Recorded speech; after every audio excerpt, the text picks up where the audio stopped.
Hello, BookTube, and this is a video just to give an update of where we are with the Future History Project, where we're going, and a response to some emails that I have received. Uh, and I'm sure everybody is aware that I went sort of AWOL with some bad health for about 4 weeks around March 18th, I think it was.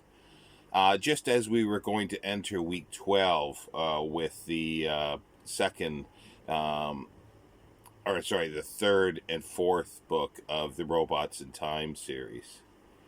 Uh, I've only for 1 week now. Last Friday, I've started posting videos again, and I'm trying to catch up. So I have caught up with week 12, 13, 14, and half of week 15, which I should be finished week 15 tomorrow. Now,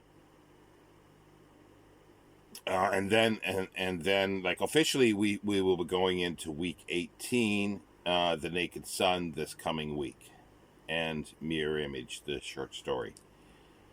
More about that in a second, because I did put something in the wrong place. So if anybody hasn't caught up yet and want to put it in the right place, sort of, then I'll explain in a moment. So I am going to be catching up over the next few weeks, week 16 and 17 and 18. And 19. Like, it's going to take me a few weeks there, because I've been devoting this whole week to catch up for the Future History Project. But as of Sunday, May 1st, is a new month, so the calendar says, and there is a great event that's starting, which is Horror Mayhem. So I'm gonna scale back slightly the Future History Project reading and start doing videos and reading for Horror Mayhem. But if we look at week 20, I will show it down in below here. I'd originally, because I think I only went up to week 19 in my last sort of listing of stuff, which is the Robots of Dawn. But week 16, which I still need to catch up, week 16 of Nemesis, Mother Earth, which is a short story from early Asimov, and then week 17, which we're just finishing here, The Caves of Steel. Now, before I get to week 20, I'll just say something about Nemesis. For those who might be aware or will be aware when they start reading Nemesis, is that Isaac Asimov says in the introduction, this is not part of the robot stories or the Foundation stories or really Empire stories. But he might make connecting stories to bring it into the fold, like he did with a lot of other stuff, the Empire stories and so forth, and the robot stories, because he connected those with one of the robot novels. So I am adding it here because I want to reread it, and it could conceivably be put into the story because there is a slight reference of it later in the Foundation books. So that's the rationale behind that. Now, going to, as I say, the last time I did a sort of reading for next week, I put a reading schedule up to week 19. I had, shortly after that, did a reading schedule for the rest of everything that we're going to read for the Future History Project, and that takes us up to about a week or so before Christmas. It's a long project. Now, somehow I doubled up on week 20 with Nemesis. After the Robots of Dawn, I said week 20 Nemesis again, which is incorrect, obviously, because this is where it's going to be week 16, which is sort of theoretically already done. So I'm not going to bring everything forward because I am behind, and I'm sure some others are too, because they might have slowed down or whatever reason, I'm going to use week 20 as a catch-up week. Or, if you prefer, 2 weeks for the Robots of Dawn. And then week 20, we get into Robot City. There's another 6-novel, short novel series called Robot City. Then we go with that's for week 21, 22, 23. Week 24 is another 6-volume series, Robots and Aliens, short books as well, like the Robots in Time. So there's going to be a long stretch here of non-Asimov material coming up. So that'll give a break because not everybody is reading everything. The non-Asimov material, so that's perfectly fine. And there's a few of us that are. And then there's about 10 weeks of it, actually, to be honest, of non-Asimov material. I'm going to put up a reading schedule that will go right up to excuse me, the end of the Empire novels, The Pebble in the Sky, which is week 37. So everybody can see where everything fits into place. And then we start into the Foundation stories on week 38. So that'll be all down in the description box. Now, I wanted to get back to where I said a story that was out of place. Now, I did for week, it must have been week 14, I had placed in a short story from the Friends, Foundation's Friends by Pamela Sargent called Strip Runner. That should be really week 18 after Mirror Image or before Robots of Dawn, wherever you want to put it in week 19. So if you haven't read that yet and you're going to read that, I would suggest, even if you're not reading the non-Asimov material, that you do read that one. If you have access to it, do read that one, because that is, I think, an important story, and it works well with those robot novels, the Elijah Bailey and Daniel Oliva.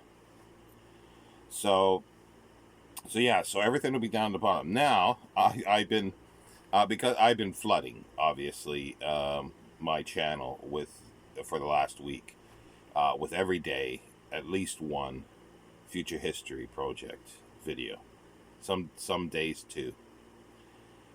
Now, and I leave my email down at the bottom in the description of every video from now on. And so I get emails, not a huge amount, but I get emails, which is very nice. But recently I've been getting a few things, they go into two categories here. One I'm not really going to discuss at all. One has some weight and possibly merit, but I'll refute some of it. The one category goes in and say, why am I reading stories by a disgusting old man like Isaac Asimov, and I talk about John W. Campbell? Well, because they're good writers. I'm not concerned really with how they were as people. Everybody has flaws, and everybody at some point will have things that will be considered not good as time goes on. So if you don't like watching these, feel free, leave my channel. And I think some have, because I've dropped in subscriber list as this later week, as I started getting these. It sort of coincided with these emails. So I've had a mini flood of about 10 or 15 subscribers drop.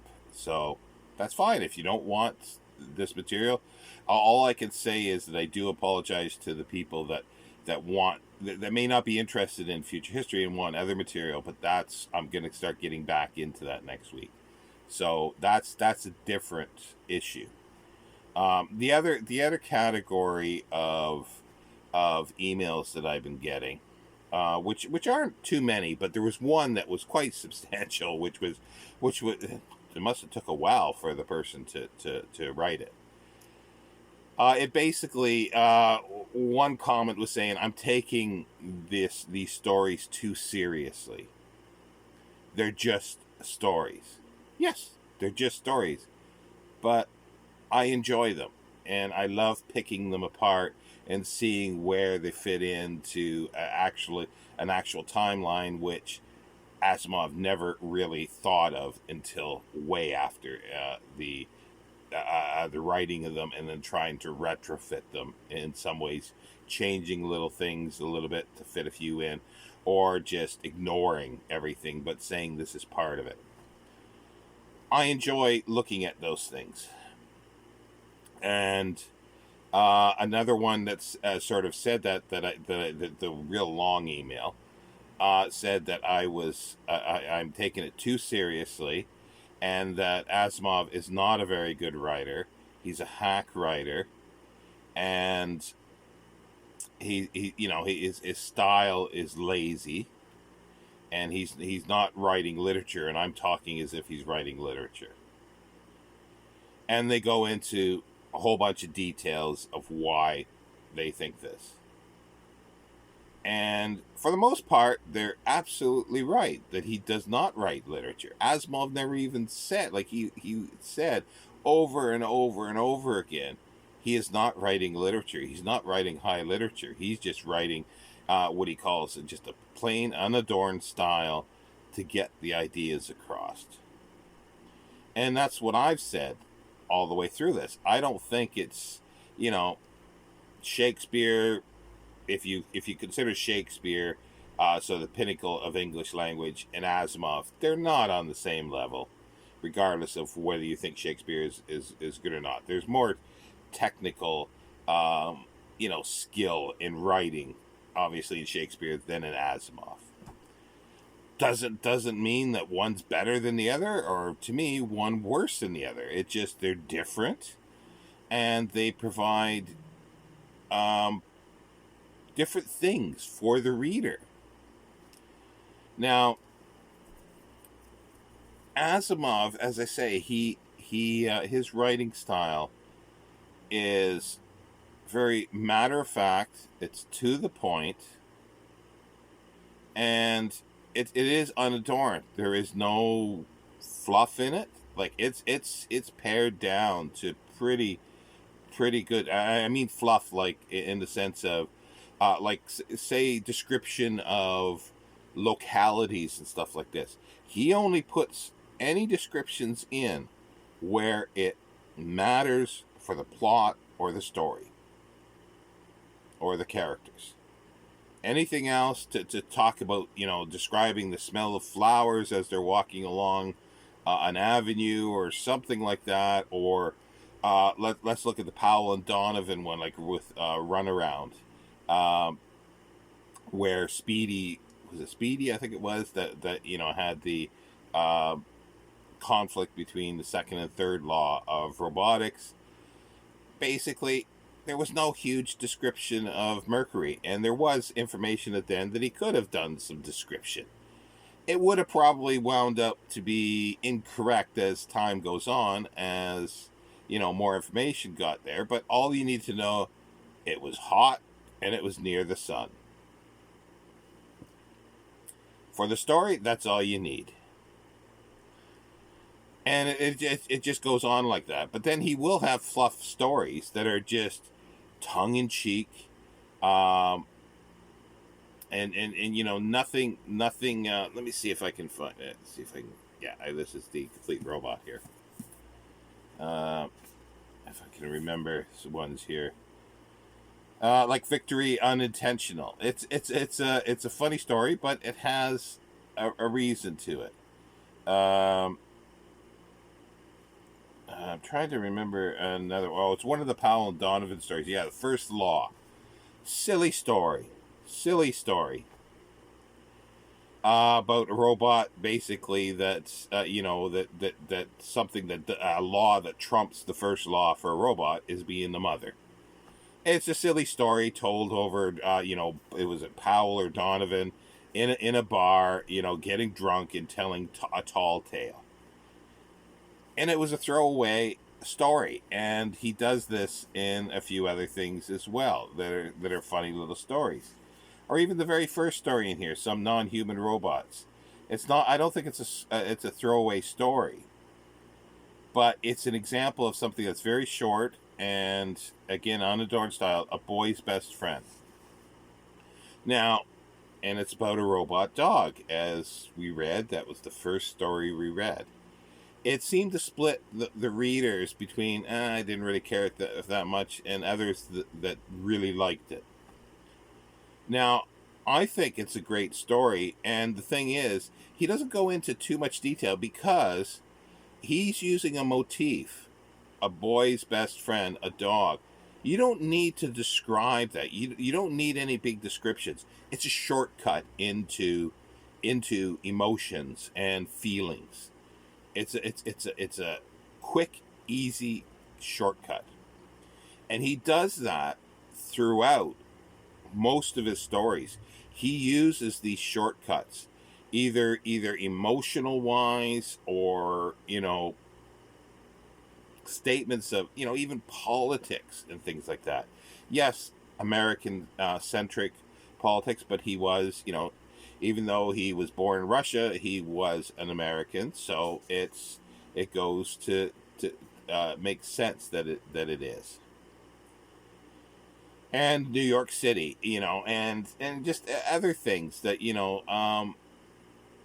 short. Like I'm just trying to think shortcuts. Like True Love is the one, the computer. But these are things like, even though the computer falls in love or wants to have a lover, everybody understands reading that has ever been in love understands those things. Those are ding, ding, ding, ding. You don't need to adorn it with anything. You can adorn it, and it would change the tone of the story. These are explorations, the robot short stories especially, are explorations. I think it was James Gunn that said somewhere that like there's 40 or 45, like if you include the multivac computer stories, like there's over 40 stories that are intelligent computer wise. Now, I think I'm sure it was James Gunn that said these are all variations on a theme. And Asimov was not, and like this person in this email pointed out, Asimov was not writing to a strict timeline. He wrote an idea and he explored it, and he explored the same idea many times and in different ways, and he came out with different answers to this. In a rational way, and sometimes in an irrational way. But when he comes to humans, it's sort of a toss-up. He wants things to be rational. And this goes back to John W. Campbell's view of science fiction as well, that you explore these things. And that's the one great thing about science fiction, that you can explore what-ifs. And you can explore it in different ways. Different writers explore it in different ways. Yes, it's not high literature, but that's not the aim of a story like that. The story like that is to explore the what ifs. Like and also too, just because it's not maybe exploring a question or something like that, it could be just pure sense of wonder. And I think that something that is fun and joyous can be just as good quality as something that is, detailed and considered literature. And a lot of this stuff is considered trash. Science fiction has always been considered by many to be trash. It's gaining ground, but I don't think it ever will, because, well, to be frank, a lot of it is trashy. But it doesn't mean that it's bad, in the sense of you shouldn't read it. You can read it for joy. It gives you pleasure. And that, I think, is very important in reading as well. Because sometimes, who has not read a book that you go, yeah, that's really well written. The language is really good. But this author has squeezed the joy out of this story. You know? And that happens a lot. You know, but you still read it. Or I do at times for the language. For the, the sentence structure or whatever. That's what poetry is. It sort of comes in as well for this. But that's, I don't want to digress too far there. And a lot of time, like, another criticism in this long letter with examples, were that he doesn't really, he doesn't really take the robot into account a lot of times. The robots get shifted at times, yes, but these stories are not so much about the progression of robots and robotics. It's more about humans, their rationality or irrationality response to things. And again, it's like he's got the rational and then he's got the irrational, but sometimes with the rational there's a dash of irrationality in it. Look at Susan Calvin. That makes her human, I think. And also, too, going back to Shortcuts, where, he created this U.S. robots and mechanical men business, industry. And he peppered it occasionally with ideas or, background for the company throughout many stories. So it seems, so again, this is another easy, quick way to, a shortcut, because if you read all the others, you know what he's talking about, which can or cannot be, it can be bad at times because it does require you to have read everything, but those things are not needed for that story. The things that are needed for that story, he will put in. And, all the other stuff is just interesting background. And there are times, as I say, he, there is the story Let's Get Together, where the robots are going to, the Cold War is going several hundred years in the future still. That does not fit the Susan Calvin timeline. But it's an exploration again with something. It's a puzzle. Like, yeah, look at it that way. It's a puzzle. He presents a puzzle, a mystery to unwind, to solve. And he does that extremely well. He, like, to say that he's, like, going back to the other ones, and this will be the last time I really sort of do this. You may not like his stories. You may not like John W. Campbell. You may not like Heinlein. You may not like a lot of these writers.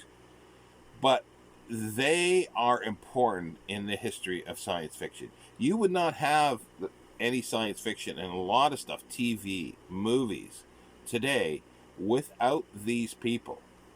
Flawed or great that you think they are. Campbell single-handedly, pretty well, molded what he thought was science fiction. Now, he had a stable of authors that worked within that, and then sometimes they moved out, and as the 1950s started, or late 40s, with the magazine of fantasy and science fiction, first of all, and then Galaxy, that broke the stranglehold he had on science fiction, so people could start doing other things. So it was sort of sometimes in a response to his view of science fiction. And then other people, a response to this, a response to that, or a rebut against that. So, but he's the one that sort of started it, in a sense. Like, but you can even go back further to Hugo Gernsback, but the Hugo Gernsback, and between the time of Hugo Gernsback or before, up until Campbell, it sort of was everywhere. There was really no codification to science fiction, whether there should be or not be. That's immaterial for the argument at the moment, I think. It's just that it wasn't there, and Campbell tried to do something. But anyway, that's where I want to sort of end that part. And then now we get to the fact that there is no sort of timeline to go by. Like I have said throughout many of these videos, oh, this fits into the real sort of future because, you know, like I say, the Let's Get Together is not in the, you know, Caves of Steel sort of timeline. And there's some that fit, and then they diverge a bit. It's like the one that that I just read this week and did a video of, that thou art mindful of him.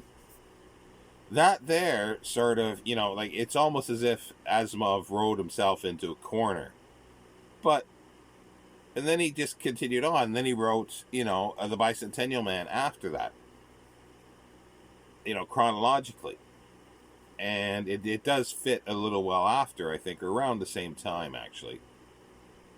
There are things that he takes from it, but he just sort of disregards it. It's sort of like he'll incorporate things at times from other stories, and then if that doesn't fit, oh well, we'll just, you know, I'll just forget about that. Which frustrates some people, and it is a bit frustrating. I do admit that. It would be nice if there was a chronological story. I am trying to read these, or the Future History Project. We're reading these in a sort of chronological order, internal chronology. Whether or not they sort of fit within the same timeline, if one is meant to be 23rd century, and there's another one that's 22nd century, but they don't connect timeline wise, we'll still read them in that. I'll read them. We're reading them in that order for the most part. But as I said, the Strip Runner was a bit out of order there. That's just going back, just a reminder to everybody. So there is an argument to say that we should be reading these in publication order. That can work as well, because if you read them in publication order, you'll see Asimov's thinking and evolution of the stories, of the timeline, of ideas. But it still will be difficult to follow at times. You've got to then disentangle where he crosses over, where he diverges, or at least I think you do, or you just you just experience the stories for what they are, each individual ones. For my purpose here, because I've read the Future History Project several times.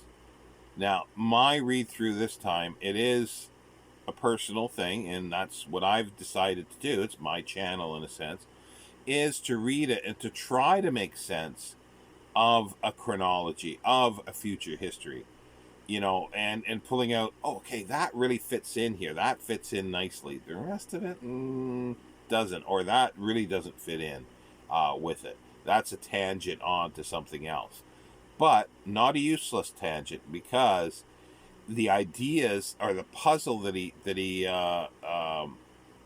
solves in there can very well be part of something else, because he does not throw anything away. Asimov never threw anything away. He recycled stuff, his writings, his ideas, to a certain extent, all the way through. And anyway, I just thought I would do that, because I don't know because as I say, I've gotten several emails and this long one, and I thought it was kind of funny that he starts out saying, I'm taking this too seriously. I think it's I don't know, whoever wrote this says, I'm taking this too seriously, and then goes, and if you printed it out, it would be 5 or 6 or 8 pages, maybe even 10 pages. You know, they've actually took it very seriously to be able to rebut this. And I agree with a lot of the statements, but I'm going, yeah, and so what? You can look at it that way, but it doesn't necessarily mean that that's bad, because his writing is unadorned, it's stripped down. It still has a purpose, but it has a different purpose. There's a different reason for it, and a different reason to writing. Now, occasionally you do get writers that do both, you know. But um, you know, we'll see with the do look at my Positronic Man video that will be up tomorrow, and this is where I'm going to compare the two things of the novella and the novelization, and this is where I talk about where one is more stripped down and one is more elaborated on, and I'll make some sort of observations, possibly some conclusions of what I think works better or not. So, but I won't go into the details here now. Anyway, I thought, so that's what I was saying, like, this person thought that I was taking it too seriously, and then they go and write this essay, that's a very detailed essay that I think, well, you dost protest too much, or whatever the saying is, because you are, um, um, are taking it very seriously. Maybe even more seriously than I am. But regardless, and I'm glad that some people are taking it seriously and thinking about it, because that's what's great.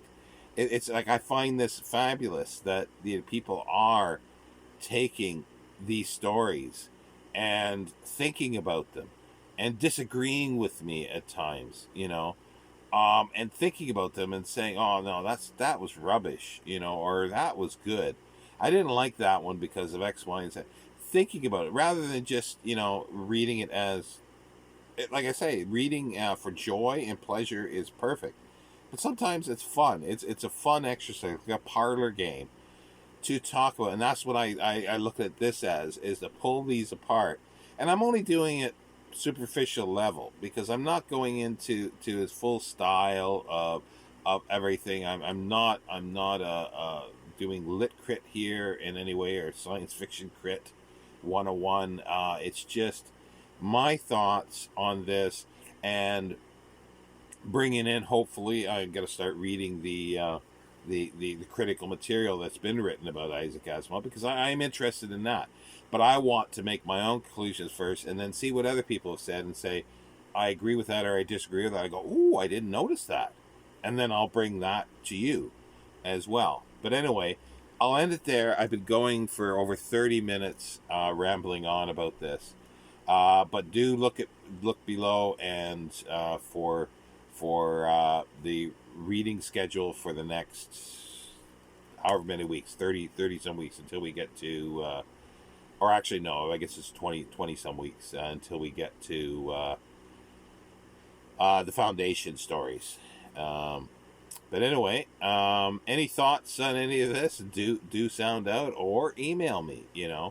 It's that's the problem with the emails, because you get some people that sound out like, I don't even go into some of the emails that I get. They just say, delete, if you don't like it, or like you get comments, like I just had some other derogatory comments on some older videos, and it's like, why do you have the need to say derogatory things?